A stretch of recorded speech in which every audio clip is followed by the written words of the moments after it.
Hello, everyone. Scott here again for another Monday lesson for all of you listeners. And I really do appreciate everyone that tunes in every week. And I just wanted to shout out to everyone that has signed up for month 4 on drummersilike.net for our pro content. We've gotten some good feedback so far. We really appreciate everyone that's signing up and giving us feedback. I know that um, the lessons are really helping people, and I couldn't be more happy with that. That's all I care about is making other drummers better. And if you want to get a free lesson from me to see what our pro content is about and to get a little taste of what we do, you can go to drummersilike.net/free lesson. And if you know you want to sign up already, you can go to drummersilike.net/go pro. This month we are focusing on singles and doubles, different phrasings using our paradiddles, and we're sort of dissecting Carter Beauford in his playing, and we're learning how to take simple rhythmic ideas and just move them all over the drum set while playing a groove. So definitely want to go check it out. We have week 3 coming up, and I really appreciate everybody who has signed up and given feedback, and I'm really glad it's helping people. So without further ado, let's get the lesson started.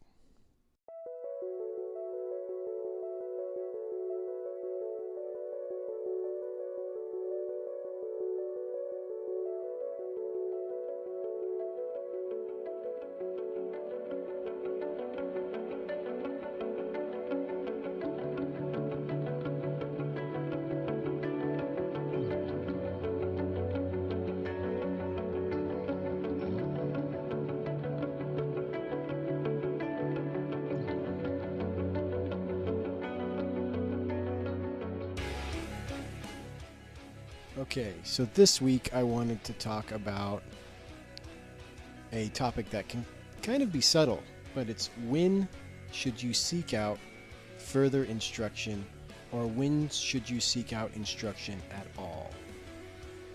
I was just talking about this to a few of my students, and I was thinking about it because I teach a range of different ages and different skill sets. I started thinking to myself, I'm always wanting to learn, period. So usually about once a year, I'll take a lesson with a well-known elite drummer just to sort of make sure I'm doing it correctly, or for new ideas. It's always good to refresh your perspective by taking a lesson with someone, especially someone of high caliber. Pretty much any of your favorite drummers would probably be a good lesson to take. So I kind of broke this down into 3 different classes. There's beginning drummers, there's intermediate drummers, and there's advanced drummers. Now, in between that, I could do subcategories, but we're going to do that in a later podcast, maybe next week or over the course of the next couple weeks, so that you can understand this question on a deeper level. So, number 1, beginning students. Obviously, beginning students, you're probably going to want to seek out either in-person lessons, one-on-one lessons, or you can also seek out one-on-one online lessons via Skype or FaceTime or any type of video calling app can definitely get you started as a beginner. I typically don't recommend online videos to beginners simply because they're great online lessons like on YouTube and stuff, but I would make sure that you're specifically sticking to beginner-based exercises. Sometimes it's easy to roll over and all of a sudden you're learning something that might be too much of a stretch for you, because my teaching method is very much step by step. So if you're going to learn how to do some crazy chop on the drum set, you should probably learn a few sticking patterns before you do that. That's my philosophy, and for beginning students, I would recommend for sure you need to be taking one-on-one lessons to have just that initial guidance, at least within the first year or maybe 2 years. And then after that, you can use some beginning lessons or beginner-oriented lessons on YouTube or a paid service like we have on Drummers I Like. Anything like that will definitely work. The second class is intermediate drummers. Now this is where it can get a little bit more subtle, because sometimes intermediate players have been playing for a while and they have the basics down, but maybe their technique isn't that great, so their clarity isn't that good. Their dynamics are all over the place. They have no control. I classify the intermediate phase as you need to start gaining control, whether it's physically just on the snare drum at first or just starting to move around the drums and gaining dynamic control of your playing, making sure that each limb sounds the same. When you play single strokes, whichever hand that hits the hi-hat or the ride cymbal isn't the loudest, that each hand is equally loud and they sound the same. You know, if you envision a volume knob and you had a left microphone and a right microphone, you'd probably want those both at the same exact level if you're playing through the same sound from your speakers. You wouldn't want your right microphone louder than the left because it would sound unbalanced. So that's what I'm talking about, is you want to have your own personal mixer starts to hone in and be part of your playing, and you have control over that, whether it's right foot to left hand volume control or left hand to left foot volume control. All of that stuff plays into being a good drummer, and this is where the intermediate phase comes in, and I recommend both. You should definitely be doing one-on-one lessons, and you can do in person or via Skype, anything like that, a video call service, anything. And you can also do paid online lessons or lessons on YouTube, because you're beyond the basics, so you have good technique and maybe you're just looking for more ideas or something like that. But the one-on-one lessons are going to help you hone in your sound, because I hear a lot of people, especially older students. I get a lot of older students that come in and they go, oh, I've been playing for 20 years. And they go to play a double stroke roll or even just a concert roll, if you would, and it just sounds really, really bad. And I don't tell them, oh, well, your double stroke roll sucks. Like, that's just completely rude.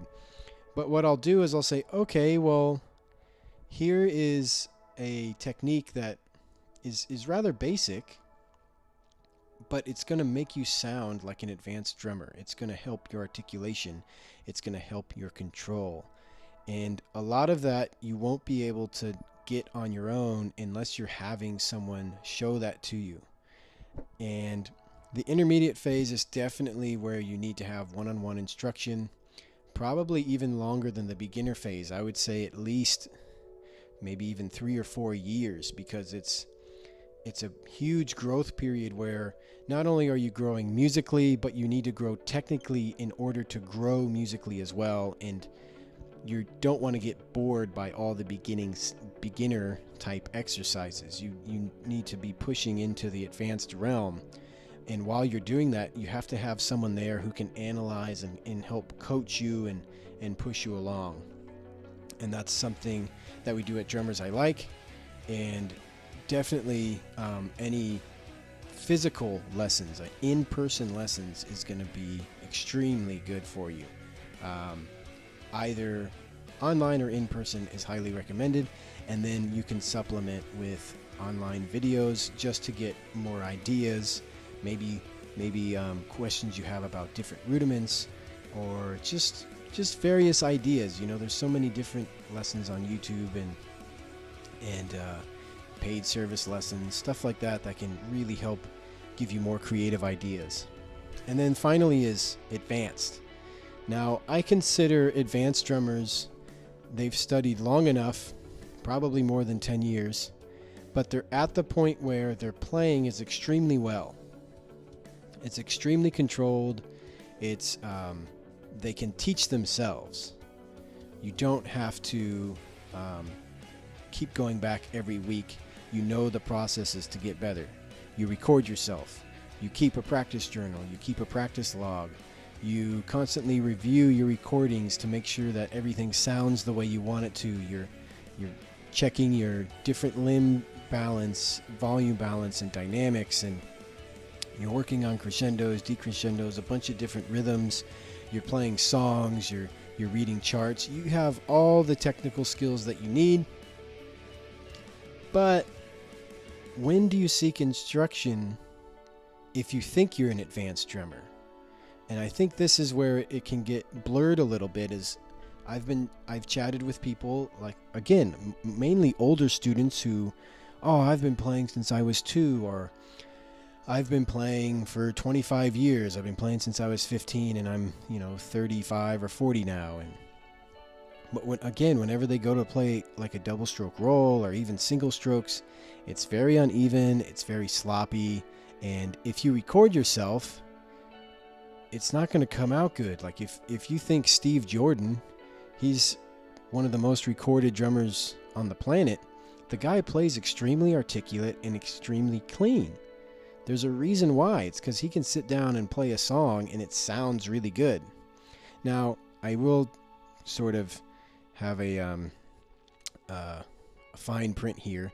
You should strive to play extremely articulate, but you should know that sometimes playing dirty is cool too, and it helps.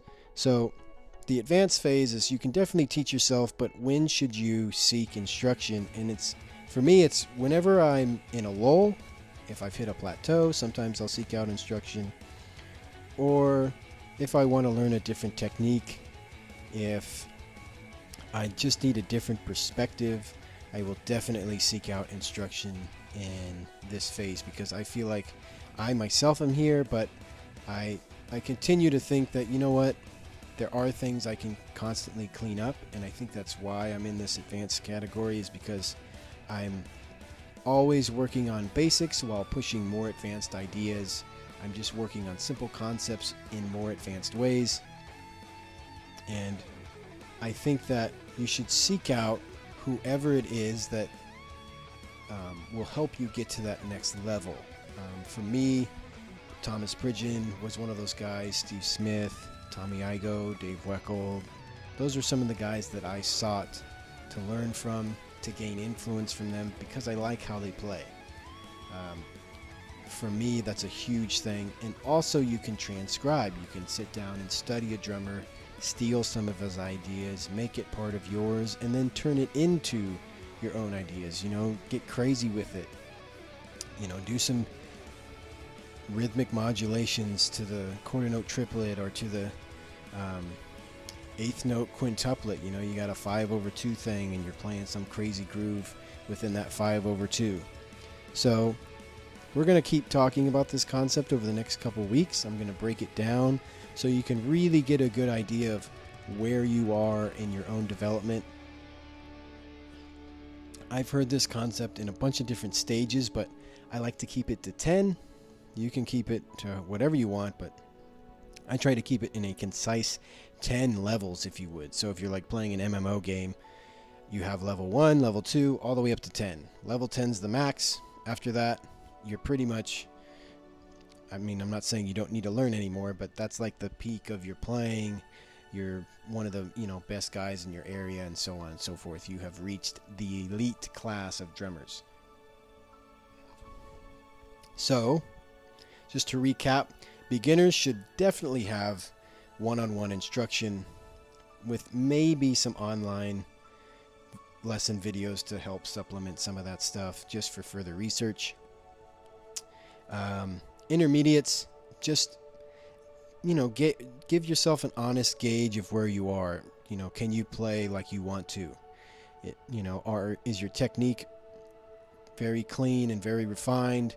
Is your sound, more importantly, is it very refined? Can you choose to play articulate, and can you choose to play dirty? If not, you might want to seek more instruction. Actually, I highly recommend seeking instruction during the intermediate phase, because you really are being stretched in a lot of different directions, and you definitely need that weekly guidance. In the advanced stage, you can teach yourself. You've been playing long enough to where You don't need weekly instruction, but maybe you need, once a year, maybe once a quarter. Take a lesson just to refresh your perspective and get a fresh ear on how you play personally, and to get that instruction from an elite player that you want to be playing like, or you want to get to that level of playing. So we're going to keep covering this topic in the next couple weeks. Have a great week. Go sign up for Drummers I Like. It'll definitely help you, and I will see you next time.